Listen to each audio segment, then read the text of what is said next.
Good morning.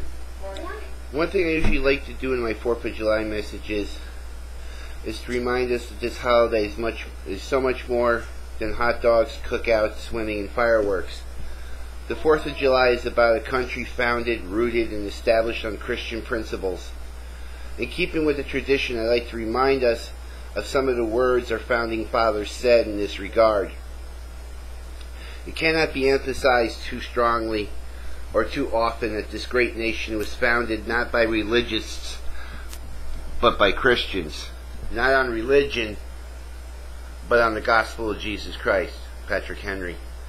Do not let anyone claim tribute to American patriotism if they even attempt to remove religion from politics. George Washington. George Washington's farewell address to the nation. The First Amendment has created a wall of separation between church and state, but the wall is one directional wall.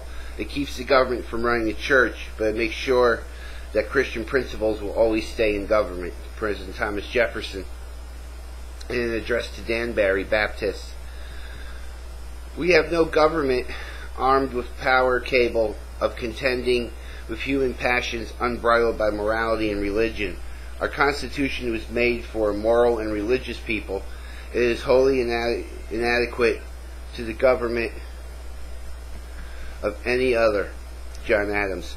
So you can see it, despite what modern politicians, the contemporary media, or the history revisionists say, America was founded not on the concept of freedom to worship any god, Buddha, Allah, etc., but on the freedom to worship Jesus Christ.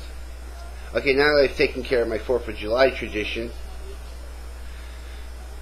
let me get on with what I want to do today. Today, what I want to do is look briefly at the parallel between our founding fathers' allegiance to this country and our allegiance to the Lamb. Jesus Christ, the Son of God. First we will look at them, the patriots, and then us, the Christians. The patriots, they made a bold declaration. For more than 14 months after the Battle of Lexington and Concord, April 9, 1775, the patriots fought not for their independence, but rather they fought for their rights within the British Empire. Rights that had been gradually taken away before and even more after the Boston Tea Party. And hundreds of Americans gave their lives to regain these rights. 400 alone died at the Battle of Bunker Hill. It was during this time of conflict that Patrick Henry, the fiery politician from Virginia, gave his famous speech before the Virginia provincial government. Here's how he concluded it. 3 million people armed in the holy cause of liberty, and in such a country as that we possess are invincible by any force with our enemy can send against us. Besides, sir, we shall not fight our battles alone. There is a just God who presides over the destiny of nations, who will rise up friends to fight our battles for us. Battle, sir, is not to the strong alone, it is to the vigilant, the active, the brave. Besides, sir, it is now too late to retire from the contest. There is no retreat, but in our submission and slavery, our chains are forged.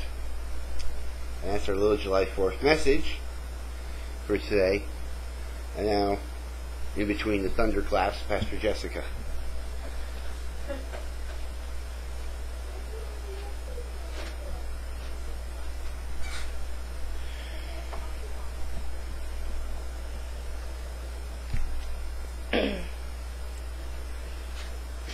May God bless you with tears to shed for those who suffered from pain, rejection, and war, so that you may reach out your hand to comfort them and turn their pain into joy.